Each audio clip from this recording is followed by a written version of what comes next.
Welcome back to another week of Trojan Dash, and we finally got some spreads on our hands. Nathan, are you hyped for it? I feel like, sometimes we have episodes that are rated than others. I feel like this one's going to be one of those. Really? Yeah, I mean, dude, you know how cautious I am about the start of this year. I mean, I think the team's going to be good, but sometimes I feel like you jump to some conclusions that I feel like are a little bit premature. So we'll see. We'll get into that. Right. Okay, throwing the shade right off the bat, man. I feel you. Let's get into it. If you feel like it's one of them days, I'm here for it all day. But yeah, we do have a spread for the ASU game, the first one of the season. You're looking at minus 10.5. So my understanding of that for people who aren't particularly in the realm of betting, I'm not one of those people, but basically you place a bet, and if USC beats ASU by less than that amount, and by less than 10.5, or ASU beats USC, you win the bet essentially. So that's what you're betting against. So essentially you're betting whether or not USC is beating ASU. Look, I think USC, this game will not be a cakewalk. I've said previously, I think there's a chance that USC loses this game, but I definitely think that a 10.5-point spread right off the bat right now, a little bit too much. And the reason why I say that is that these teams, they're not evenly matched because, again, USC, I think, is the better team overall. But I don't know if 2 possessions is the kind of game we're going to see here. Now, something creeped into my head in the last couple of days as I was like, okay, this season's actually approaching. Like, we're going to have an actual football game to talk about and get hyped for. This game's going to be at 9 a.m., right? And when I hear 9 a.m. for this game, I don't really think 9 a.m. I think like 5 a.m., okay? Because if you're playing a 9 a.m. game, you're coming to the stadium probably like 5:30, something like that, right? You got to get there early, which means then you got to get to the stadium. Before that, you probably got to have a little pregame breakfast with the team, something like that. All of a sudden, you're looking at a 4:30, 5 o'clock wake up. And I know that they're spending the weeks before the game sort of preparing that, adapting to that schedule, adapting to that kind of thing. But I think there's a chance, and I don't think this is a guarantee because I think at the end of the day, these are college football players who are trying to play a game. They're trying to win a game. They love playing the game too. But I think there's a chance that both these teams sort of come out of the gate kind of slow. And the reason I say that is that it's just an unprecedented environment to play in, right? There's also no fans. So, the energy is really going to have to come from their own bench. And, maybe they're tired. I don't know. Maybe something like that affects them. And I think that there's a chance that this game starts off kind of, slow, kind of, I don't know, rough, kind of inconsistent, kind of sloppy. And if that's the kind of game that we're going to get, it's not the kind of game where one team's going to dominate, win by 2-3 possessions, right? It's going to be the kind of game where it comes down to the fourth quarter. Maybe it's,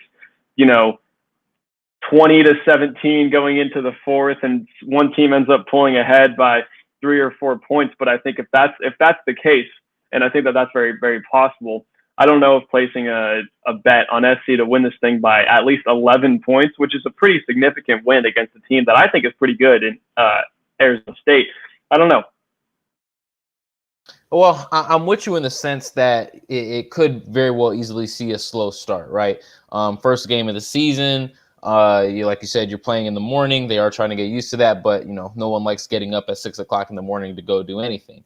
So I'd venture to say that I do anticipate somewhat of a slow start. But the thing with this air raid and Graham Harrell and Keaton Slovis, and we're going to get into the wide receiving weapons, that slow starts are not equating to slow finishes. And I feel like at some point they get their groove and then they start putting it on them. And when I look at ASU, my primary concern with that team, right, is on the offensive side of the ball. I think that'll be the best quarterback that USC faces in the Pac-12 in Jaden Daniels. You got a really good coach in Herm Edwards, a really knowledgeable guy. But I'm looking at the defensive side of the ball, and I'm not all that concerned. And that's going to be, issues for ASU if you don't have that much talent on the defensive side of the ball and you're trying to stop, all of these weapons that USC boasts. So I do think that you might see a slow start. You might see a couple of drives fall a bit short. But ultimately, once you get your groove, and I see that coming, maybe the end of the first quarter, somewhere in the second quarter, you catch your groove, you start putting some really good drives together. 10.5 points seems easy for me. Again, I have a lot of confidence in what this USC team is going to be able to do to the rest of the Pac-12. I think this is the most talented team in the Pac-12, has the potential to be the best team in the Pac-12, a team that could be competing for a college football playoff. You're going to get into that a little bit later. But when I say that, when I look at ASU, that's a solid football team, but not one that I think, frankly, holds a candle to what USC has to offer. So I think 10.5, that's a reasonable spread and one that USC can exceed. The thing that I could see about this game is I buy most of that, right? I just think that this game is going to be either, USC wins by 1, ASU wins by 3, USC wins by 6, or USC just completely blows them out of the water, beats them by like 27 points, right? I think that if this were to be a sort of, 14, 17-point game, it would be the kind of game where USC maybe started slow, but didn't quite really pressed on the gas toward the end of the game, I guess. And I think that if that were to happen, USC would just pull away and blow them out, right? I don't really think ASU would keep it close at all. So again, I see this game sort of falling in between the 20, 27 point range, or in like the 0 to 7 or 8 point range. And I don't know if these teams are far enough apart to where I could anticipate them blowing them out in the first game of the season. I want to hear what people have to say about this, because I think 10.5 is a pretty interesting spread. I mean, normally when we see these games open up, right, they're a lot closer than that, and then sort of as we get closer to game week, we sort of get a better sense of where these teams really stand, and we sort of start to even some things out, and the gaps sort of start to appear, and that's when Right. maybe USC would be favored by 10.5, 11.5, 12.5 points. But I was shocked when I saw that, because I mean, we're still 2 weeks away from the game. I think there's a chance that, given that USC started at 10.5-point favorites, there's a chance that increases to 14, 15, 16 and a half points, which again, I would take the under on that. Also, like I said, I do think SC is the more talented team, and maybe I'm blowing the whole 9 a.m. tired start time, whatever, out of proportion. I think that at the end of the day, these coaches and these players know how to prepare themselves, and I think maybe none of that matters. Maybe they do go out and win by 17 points. But right now, 2 weeks out, I don't know. Well, let me ask you this. We know what USC has to offer on an offensive standpoint. I think both of us agree that USC could easily score 30-plus points. We have something coming in the chat here from Emil Jones, friend of the show again. Coming in, USC will come out of the block 100 miles an hour. The energy in the team is crazy. I see that 100%. And we know, particularly on the offensive side of the ball, that's going to be the case. Now, defensively, if we could you agree with me on that USC is probably putting up 30-plus points this game? 30-plus? Yeah. 30-plus. Okay. Yeah. I would say the other thing about that, though, is early season is all about timing, right? And I know Keaton and the wide receivers who we're going to talk about are phenomenal. I know that they've been working on that through all of fall camp, but it has been an abbreviated training camp. So I don't know, maybe that affects the offense to start. Maybe it's 27 points, 24 points. I think 30 is a lot. I could see it happening, of course, but I don't know. The point that I was driving at there is that I'm wondering how many points do you see this ASU's team scoring on this defense, new revamped Todd Orlando iteration of what this USC defense can be? Because that's really where things will get interesting when we talk about spreads. Can these offenses keep up with USC? USC in the last couple of years has struggled against mobile quarterbacks, right? And I understand this is a totally, completely different defensive scheme, totally, different defensive cast, although in most respects, it's a lot of the same players from last year. But I think if there's one player that's going to bring this defense down in the first game, it's got to be Jaden Daniels, right? I mean, USC, again, has struggled with mobile quarterbacks, and maybe the early start, again, I don't want to harp on this too much, but maybe the early start, causes the defense to sort of stumble out of the gate, and then all of a sudden Jane Daniels blows by them for like a 30-yard run, and then all of a sudden Arizona State maybe has 24 points on the board, right? So I don't think it's going to be a shootout. I don't see Arizona State putting up more than 30 points, but 30 points is a lot of points. So I see them. I see them falling somewhere in the mid-20s, high 20s range. I don't know, maybe anywhere from 21 to 27, really. But I don't know if USC's defense is necessarily going to stifle them. I could see it happening, but again, this is a different type of QB, and it's the type of QB that has exposed USC in seasons past. Well, enough about the defense, man. Let's talk about the offense and some of these wide receivers. I want to talk about the roles that you see for these wide receivers coming up. And we all know about the air raid. We all know about the success that we saw last season. Michael Pittman, early second-round pick, almost a first-round pick, but not quite. What do you see each of these wide receivers in their individual roles for the upcoming season? How do you see this thing when you have these individual cogs in the machine? How do you see each of those things functioning? I think USC's range and array of types of wide receivers is remarkable, right? You have Drake London probably playing a bigger, more physical tight end kind of role. Amon-Ra St. Brown is one of the strongest wide receivers in the entire Pac-12.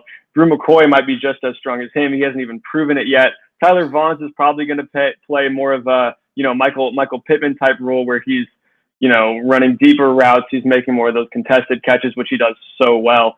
And Gary Bryant Jr. could do things this year. I mean, there's just the list just keeps on going on. And I think the fact that USC has speed guys, they have physical guys, they have guys that can run short and then pick up 15 yards after the catch. It's remarkable what this wide receiver core can do. And I was thinking about even after Pittman was just drafted and after the season just ended in 2019, and I believe it even more now based on some of the guys that they've brought in, USC lost its best receiver to the second round of the NFL draft, and the core might be better this year. That is stupid. That's just ridiculous. And again, I think that the way that they have so many different types of guys who profile at such different styles, it's just going to create a mesh that is going to be really hard for defenses to stop. No doubt about it, man. I want to get into the nuts and bolts a little bit, right? You talked about how each of those functions. So generally, when you talk about an air raid, you have 4 wide receivers on the field. I don't want to understate the value of a tight end. I know you mentioned Drake London could fill that tight end role. I don't still think he classify as technically a tight end, but you have dudes like Eric Krummenhoek. I want to say, I hope I got his name right. Krummenhoek, Jude Wolf. Those guys are going to be playing. The tight ends are going to have a role to play in this offense. When we talk about spreading the ball around and pushing it deep, obviously the wide receivers are going to be at the forefront of that. You talked about that was kind of an iffy take there, man. I'm not sure if we can even put Brew McCoy and Amon-Ra St. Brown in the same category strength-wise. The most exciting tape that came out from USC's football preseason training was, you obviously had Amon-Ra with the one-handed catch. That was pretty cool. But the thing that got me out of my seat, and I had to watch over and over and over again, was Brew McCoy coming off the line. I don't know who the DB was, but usually when you come off the line, right, they used to teach you, like, do it like a basketball move. It's like you're crossing somebody over. You shift them one way, and you start pushing it the other way. That's not what he did at all. He kind of jabbed him one way and then gives him the meanest arm bar I've ever seen. And mind you, Brew McCoy is a guy that, he came out of modern day. He played wide receiver, but he also played outside linebacker. Teams were recruiting this guy to play outside linebacker, so he knows how to use his hands very well. And that move was not a wide receiver move. That was an outside linebacker edge rushing move that he pulled on this DB. He arm bars him out of the way. The dude almost falls, and he gets the easiest, most open slant route I've ever seen, man. Obviously, that's stuff that you do in one-on-ones, but if he's getting off the line, I mean, corners are generally not that big. And Brew McCoy is a guy who's 6'3", 220 pounds easily, might be pushing more weight than that. So he's going to be a guy, for what Michael Pittman provided, he's easily filling that role. Not just basing off that one to play, but basing off the talent that we know Brew McCoy to have. The coaches have been raving about him all throughout training camp and what he's been able to provide, even though he was absent for a lot of last season. So I'm excited to see what he brings to the table. We all know what Amon-Ra St. Brown does. That dude might be the best route runner in the Pac-12, up there in terms of the best route runners in the country. So you have somebody who can work both underneath and deep. You got Brew McCoy, who's your big, strong, deep threat. You guy who can go up and get it. You got Tyler Vaughns, like you said, a possession guy who runs, one of the smoothest wide receivers in the country. That dude's going to run some really smooth routes and catch the ball deep. You got Drake London, who's really good at working underneath. I love Drake London's ability to find space. They teach you in football, right? Especially in this air raid offense where everything is so spread out. You have to be able to find the space, and you have to have a little bit of creativity in your route running. Sometimes you cut a route a little bit short. Sometimes you extend it a little bit wrong to find those gaps in between the linebackers, in between the safeties, to where the quarterback has a window to throw it to. Drake London did such a good job of that last season. So I'm excited to see what happens for this upcoming season, man. These wide receivers are insanely gifted. I'm actually writing a piece on how each of these wide receivers do so well on getting open, just because each of them have their own niche and how they do it, but all of them have almost perfected it at the level they're doing it. The thing that's going to drive opposing defenses absolutely mad is that you imagine your typical air raid offense, right? And you think, okay, they're just going to run all over us. They're going to run past us. They're just going to, they're going to be on their own 20-yard line. We're going to blink and they're going to be in the red zone, right? But this team, it can do that, but it can also do the slow, methodical, 12-yard pass and then get it and then break like three tackles, run for like 17 more. And it's just going to be slow. It's going to be slow. It's going to be painful. And the other thing is this wide receiving core is so deep that these guys don't need to be on the field for every single play. That is vitally important. Which means you have Amon-Ra go and run for like, I don't know, run a 30-yard route. Maybe there's an incomplete pass, whatever. And then Vaughn goes and catch like a 27-yard slant, right? He gets off the field for one play. They hand it to a running back for a play. Maybe he picks up 7 yards. I actually wrote a piece about how I think the backs are going to be pretty good this year. Check out my work over at Sports Pack 12. Shameless plug. And then you get those guys, and then you get those guys back on the field. They're fully ready to go. They're fully rested, and they burn you for 42 more yards. And that's just going to be over and over and over and over and over again. And I think defenses are going to get worn out by that. The wide receivers won't, because they're already in great shape as it is. But now the fact that they don't have to, sort of shoulder the burden for every single play in and play out, I wouldn't want to defend against that team. I wouldn't want to be a DB in the Pac-12 right now. I can tell you that. I'm very glad you brought that up, because that's something that, again, is vitally important to offense that demands as much from its receivers as USC's does. If you have a bunch of guys who can rotate in, and right now looking at it, you probably have about 6 guys.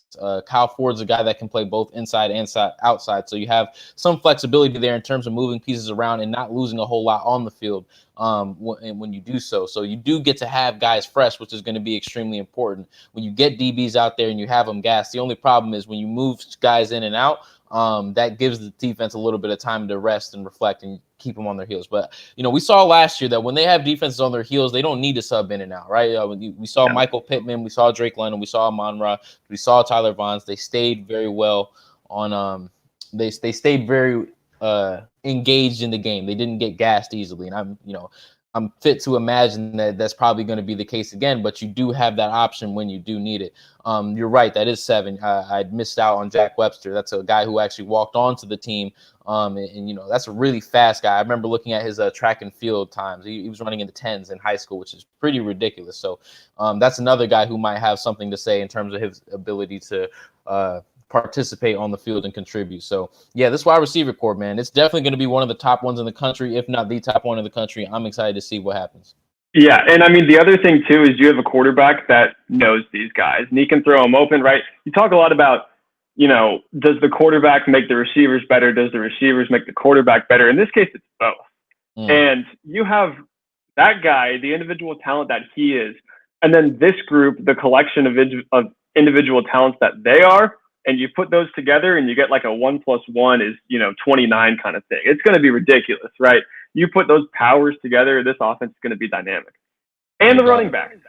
No doubt about it, man. The running backs, we might have to, like you said, your piece on that was really good. I think the running backs are definitely going to have a lot to contribute to this offense again, because like I'll always say, you got to be able to establish the run game to some extent or another, no matter how good your passing game is. And you got 3 guys who can definitely do that to a high level. So let's go ahead and keep it pushing, man. We got some cases to state your case. The famed world-renowned case or the world-renowned subject that we get into on the show. Everyone knows about it. Nathan, I want you to go ahead and state your case on Not So Fast Wills. You have some beef with somebody else, man. You got some beef with another Dash host. You got to stop getting the beef, man. We got to rise above it, man. We got to rise above it. But I'm here for it. Go ahead and state your case for Wills on why you think that, we can compete, or not we, but the USC Trojan football team can compete, man. I'm going to keep this quick because I feel like it shouldn't need too much explanation. I got into a Twitter beef the other day with Wills, and we were talking about whether or not USC has a chance to not just make the college football playoff, but to compete in a college football playoff game, right? And Wills decides to make the case that USC cannot compete with Alabama, which on its own, not a terrible case. Okay, Alabama's a really good football team. USC is going to be good. We're talking Alabama here, okay? Maybe he's right. But the way that he decided to back this up was by pulling out a game from 2016 in which Alabama beat USC 52-6. And there are a number of things wrong with this. First and most glaringly, it was 2016, right? If you go through each team's roster and you compare how many guys were on the 2016 team that were on there now, I don't know how many fifth-year redshirt seniors there are, but I'm going to guess there aren't a ton. And the logic just does not follow, right? You cannot pull out a game from 2016 and compare it to 2020 and say this is why the 2020 team's going to lose, right? Both teams have been through a lot since then. Alabama's obviously done a lot of winning. USC's had their ups, and they've had their downs too. But they have a completely overhauled coaching staff this year too. So, there's just a better way to make that case than to say that, because how far back can I go? Can I pull out a game from 1952 when USC beat Alabama? I don't know if that even happened, but apparently that's something that I 73, I believe, was the last time. I think that was there you go. That was the Bam Cunningham, the Sam Bam Cunningham was the 73. I want to say that was right. Yeah, 70 or 73, something like that. And the other thing is that game was the first game of the season. Now, I've talked a lot about how USC has started slow the last 4 years, and 2016 was the first of those 4 years, of course. But if USC were to meet Alabama this year, it would be in a college football playoff semifinal game probably, which would be happening in early January, right? USC will have had already 7 to 8 games, probably 7 games under their belt at that point. And the way college football teams progress from the start of the season to the end of the season is just totally different. The comparison there just simply cannot be made. If you were telling me that USC and Arizona State will be playing in early January, I would say a 10.5 point spread is sleeping on USC to the highest degree of disrespect possible. I would say USC is probably going to win that game by 17, 20 points, right? But again, the way teams play in the first game of the season is just so different. That's not a comparison that can be made. So there's just a number of things that are wrong with this logic. I'm sure Wills is going to come back and either get into another Twitter beef with me or address this on Sun Devil Dash whenever they do their shows. I think Tuesday or Wednesday, something like that. Whoever's listening, you should go check out their stuff too. But again, it's way too early to tell what a USC Alabama game would look like, and all you can pretty much do right now is judge based off the roster. And roster wise, sure, Alabama is one of the most talented teams in the country. We were talking last week about how somebody ranked USC like number 10 talent in the nation. I don't know where Alabama was. I assume they were probably higher. They're probably in the 1 to 3 range. But it's hard to count the number 10 most talented roster in the country out of any game before any games have been played, especially when the coaching staff is as new and as promising as this one is. So, again, do I think USC would beat Alabama in a college football playoff game? If I had to put money on it, I would probably say Alabama. At the same time, I just think it's way too early to tell. I want to hear what people have to say in the chat because, I'm sure on the face it's like you think USC is going to beat Alabama. This is Clay Helton versus Nick Saban, blah, blah, blah. But I think if you really dig into this and you consider not just what happened the last time these two teams matched up, but when that was, how long ago that was, when in the season that was, that's not something that can simply carry over. Alabama's the better team. There's a case to be made there. But again, it's just too early to tell right now. I'll say this, man. And, I was somebody that kind of, maybe this was a bit outlandish to some people, but I had a hunch, man. I had a hunch that USC, if they were able to play Alabama for that first game of the season, that they would have actually had a pretty decent shot and not just competing, but possibly winning that game. And I've been saying that since last season. I've been saying that since pre-COVID-19. Unfortunately, we didn't get to see that game, and it'll be, one of the things that always eat at me. I'll never be understanding of what actually would have happened on that field. But I will say, I lived in the South, man. I'm from Memphis, Tennessee. I used to live out here. I moved from out here to Memphis, Tennessee. I came down there preaching the gospel of the Pac-12, and I was immediately shot down by all the hunting rifles that everyone has down there in the South. People do not respect Pac-12 football. Sometimes even Pac-12 football heads do not respect Pac-12 football. And, sometimes I think it's very easy to go down the rabbit hole of saying, well, that's an SEC team. There's no way in hell that any Pac-12 team can go down there and compete, especially when we've seen, cases like where Oregon played Auburn, and Auburn ended up beating them with Cam Newton. I think that was the year, right? Yeah. That was Oregon versus Auburn. But yeah, it's easy to say SEC football is SEC football. It's the most dominant conference in the country. It's the top of the Power Five, and Pac-12 is the lowest rung of the Power Five. There's no way that one team from that conference can go down and beat another team from the conference. But I think it's naive to just assume that because one team is from the Pac-12 and another team's from the SEC, that there's not a prayer. This USC team has a boatload of talent. And I wouldn't say this just in any year. I'm saying it in this specific year when I see so much talent on this USC football team, when I have so much faith in this coaching staff. That's why I think that there would have been a shot, man. But that will always, that'll be a mystery unless USC is somehow able to swing its way into the college football playoff, puts on some really impressive performances over the course. But who knows, man? I really hope to see it, because I think if there was any year for a USC team to beat an Alabama team, this would have been the year. So I want to go ahead and get into my case, man. This one's a little bit broader. So essentially what happened, if you guys haven't kept up with the news, you had a sophomore wide receiver on the USC football team, Munir McClain. He has a brother on the team who plays outside linebacker. Munir has a business, right? Munir resells shoes. That's a business that, has taken off in recent years when we talk about going online, buying shoes, reselling said shoes, make a decent profit, sometimes up to $1,000. And that's one of the means by which Munir is making money. And unfortunately, due to COVID-19, all of that kind of slows down. You don't get to, meet people face to face. You don't get to establish relationships and whatnot. So over the course of COVID-19, that source of income was no longer an option for Munir. So he applies for unemployment.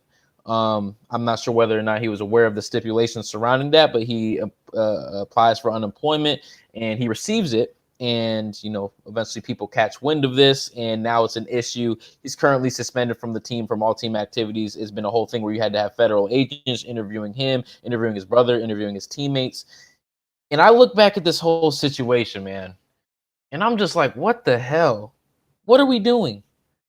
I don't know the dude's family situation. I don't know what money looks like for him and his folks, but I'll say, what are we doing when a grown-ass man who has a source of income that's taken away from him, anyone else who's in that situation who's not a college athlete, can go get the money that, they're struggling. They don't have that source of income. So now I can go get a COVID-19 release fund, right? A relief fund, excuse me. That's what people did when we were faced with this crisis.